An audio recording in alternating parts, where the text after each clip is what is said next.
এক দফা দাবিতে সর্বাত্মক অসহযোগ আন্দোলনের রাজপথে শিক্ষার্থীরা। রাজধানী শাহবাগ সহ বিভিন্ন জায়গায় জড়ো হচ্ছেন শিক্ষার্থীরা।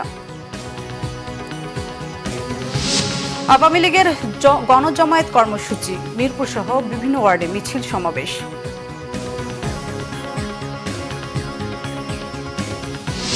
গাজায় আবারও স্কুলে বোমা হামলা, শিশুসহ অন্তত 17 ফিলিস্তিনিকে হত্যা করেছে ইসরায়েলি বাহিনী।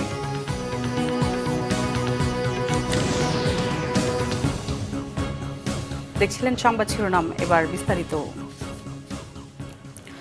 সরকার পদত্যাগের এক দফা দাবিতে বৈষম্য বিরোধী ছাত্রদের ডাকে সারা দেশে চলছে অসহযোগ আন্দোলন। দর্শক, রাজধানীর শাহবাগে আছেন সহকর্মী ফরক বাবু, সরাসরি যুক্ত হচ্ছে তার সাথে। বাবু, শাহবাগ এলাকার সর্বশেষ পরিস্থিতি জানাবেন। আপনি জানেন সকাল 10:30টার পর থেকে শাহবাগ মোড়ে ছাত্র জনতার ঢল নামে। এখানে ঢাকা ইউনিভার্সিটি থেকে ছাত্র জনতা তারা একটা মিছিল নিয়ে আসে। এর আগ মুহূর্তে এই স্থানীয় অবস্থান নিয়েছিল ছাত্রলীগের নেতাকর্মীরা। তারা পরবর্তীতে বঙ্গবন্ধু মেডিকেলের ভিতরে অবস্থান নেয় এবং আমরা ওখানে দেখতে পেয়েছি বঙ্গবন্ধু মেডিকেলের মধ্যে সেখানে বেশ কয়েকটি মোটরসাইকেল এবং ওইখানের ভিতরে যেসব গাড়ি রয়েছে সেসব গাড়িতে ভাঙচুর রয়েছে এবং বঙ্গবন্ধু ছাত্র জনতার সাথে ইট পাটকেল নিক্ষেপ করতে আমরা দেখেছি ছাত্রলীগকে। সেই সাথে আসলে ওইখানে সাউন্ড গ্রেনেডের শব্দ আমরা পেয়েছি এবং এখানে উত্তাল জনতা তারা একটাই এক দফা যে দাবি, সেই দাবি নিয়ে তারা এখনো শাহবাগ করে উত্তর অবস্থান রয়েছে এবং এখানে আসলে শিক্ষার্থীদের কর্মসূচিতে তারা একাগ্রতা প্রকাশ করে তারা এখানে অবস্থান নিয়েছে। সেই সাথে আসলে এখন শাহবাগে শুধু একটাই স্লোগান চলমান রয়েছে, এক দফার যে দাবি ছিল সেই দাবি রয়েছে এবং এখানে সেই দাবি রয়েছে এবং এখানে আমরা জানি যে এই কর্মসূচি এখান থেকে পরবর্তীতে সিদ্ধান্ত নেওয়া বিষয় নিয়ে এবং ইতিমধ্যে বঙ্গবন্ধু মেডিকেল বিশ্ববিদ্যালয়ের মধ্যে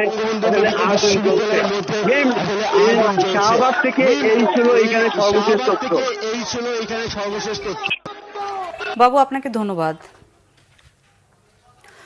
দর্শক, মিরপুর 10 নম্বরে আছেন সিনিয়র রিপোর্টার মুহিবুল্লাহ মুহিব, সরাসরি কথা বলছি তার সাথে। মুহিব, মিরপুর এলাকার সর্বশেষ খবর জানাবেন। আপনি নিশ্চয়ই জানেন যে ছাত্রদের ডাকা যে অসহযোগ আন্দোলন, সেই আন্দোলনকে মোকাবেলা করার জন্য ইতিমধ্যেই কিন্তু মিরপুরে, বিশেষ করে মিরপুর অঞ্চলের যে 3টি সংসদীয় আসন রয়েছে, ঢাকা 14, ঢাকা 15 এবং ঢাকা 16, এই 3জন সংসদ সদস্যের নেতৃত্বে কিন্তু আওয়ামী লীগের অঙ্গ এবং সহযোগী সংগঠনের নেতাকর্মীরা মিরপুর 10 নম্বর দখল করে রেখেছেন। সকাল থেকেই শত শত নেতাকর্মী কিন্তু এখানে মিছিল নিয়ে এখানে জড়ো হয়েছেন। তারা যেটি স্পষ্টই বলেছেন যে আন্দোলনের নামে কোনো ধরনের নৈরাজ্য আর সহ্য করা হবে না। বিশেষ করে শিক্ষার্থীদের কাঁধে ভর করে যারা ক্ষমতায় আসতে চায়, বিএনপি জামাত, তাদেরকে মোকাবেলা করার জন্য তারা রাজপথে তারা থাকবেন। তারা একই সঙ্গে বলছেন প্রধানমন্ত্রী শেখ হাসিনা যে আহ্বান জানিয়েছেন আলোচনার, সেই আহ্বানে সাড়া দিয়ে শিক্ষার্থীদের উচিত গণভবনে গিয়ে এই সমস্যার সমাধানের জন্য আলোচনায় বসা। এছাড়া আপনি নিশ্চয়ই জানেন যে গত কয়েকদিনের সহিংসতায় যেসব মানুষ হতাহত হয়েছে, যেসব রাষ্ট্রীয় প্রতিষ্ঠান ক্ষতিগ্রস্ত হয়েছে, সব মিলিয়ে যারা এর সঙ্গে জড়িত তাদেরকে বিচারের আওতায় আনার ঘোষণা দিয়েছেন প্রধানমন্ত্রী শেখ হাসিনা। তারপরও সরকার পতনের যে আন্দোলন, এটিকে তারা উদ্দেশ্যপ্রণোদিত হিসেবেই দেখছেন। একই সঙ্গে তারা বলছেন যে মিরপুরে কোনো ধরনের ছাত্র আন্দোলনের নামে যদি কোনো ধরনের নৈরাজ্য সৃষ্টি করা হয় তবে তাদেরকে মোকাবেলা করবেন তারা। তবে একটি বিষয় জানিয়ে রাখি, এই যেহেতু একটি থমথমে পরিস্থিতি বিরাজ করছে, একদিকে শিক্ষার্থী, অন্যদিকে আওয়ামী লীগ, সব মিলিয়ে প্রশাসন, বিশেষ করে আইন শৃঙ্খলা বাহিনীর উপস্থিতি কিন্তু একেবারেই নেই। অর্থাৎ আমরা কোনো পুলিশ বা বিজিবির সদস্যদের কিন্তু এখানে উপস্থিত দেখছি না। তো পরবর্তীতে কি ঘটে সেটি দেখার অপেক্ষায় রয়েছে আমরা গণমাধ্যম কর্মীরা। তো এই ছিল আমার কাছে মিরপুর 10 নম্বর গোল চত্বরে আওয়ামী লীগের নেতাকর্মীদের যে অবস্থান, সেটির সবশেষ তথ্য। দর্শক, মিরপুর থেকে সর্বশেষ পরিস্থিতি জানাচ্ছিলেন আমাদের সিনিয়র রিপোর্টার মুহিবুল্লাহ মুহিব। আওয়ামী লীগ ও সাধারণ ছাত্রদের ব্যানারে পাল্টাপাল্টি কর্মসূচি ডাকায় রাজধানীতে থমথমে পরিস্থিতি বিরাজ করছে। সকালে রাজধানী বিজয় সরণি, শাহবাগ সহ গুরুত্বপূর্ণ সড়কে যানবাহনের চাপ অন্যদিনের চেয়ে বেশ কম। জীবিকার তাগিদে যারা বের হয়েছেন তারাও আছেন আতঙ্কে। বলছেন কিছুটা ভয় ও আতঙ্কের মধ্যেই বেরিয়েছেন কর্মস্থলে। আজ সকাল 6টা থেকে রাত 9টা পর্যন্ত কারফিউ শিথিল করা হয়েছে। পরবর্তী ঘোষণা না দেওয়া পর্যন্ত এই সময়সূচি অনুযায়ী কারফিউ শিথিল থাকবে বলে জানান। তবে সকাল থেকেই আইন শৃঙ্খলা বাহিনীর সতর্ক অবস্থান পুরো রাজধানী জুড়ে। মোড়ে মোড়ে দেখা যায় আইন শৃঙ্খলা বাহিনীর অতিরিক্ত টহল। বেশিরভাগ গুরুত্বপূর্ণ স্থাপনার নিরাপত্তা নিশ্চিতে কাজ করছে তারা।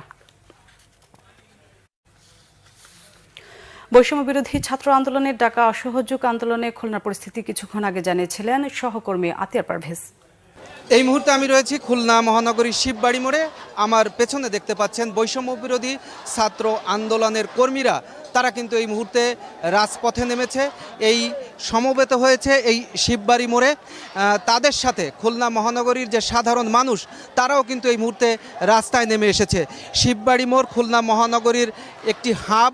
এখানে 9টি সড়কের যে সংযোগ স্থল, এই সংযোগ স্থল খুলনার যে জনস্রোত এখানে এসে মিলিত হবে। এখানে এমনটি আমাকে জানিয়েছেন এখানকার আন্দোলনকারীরা।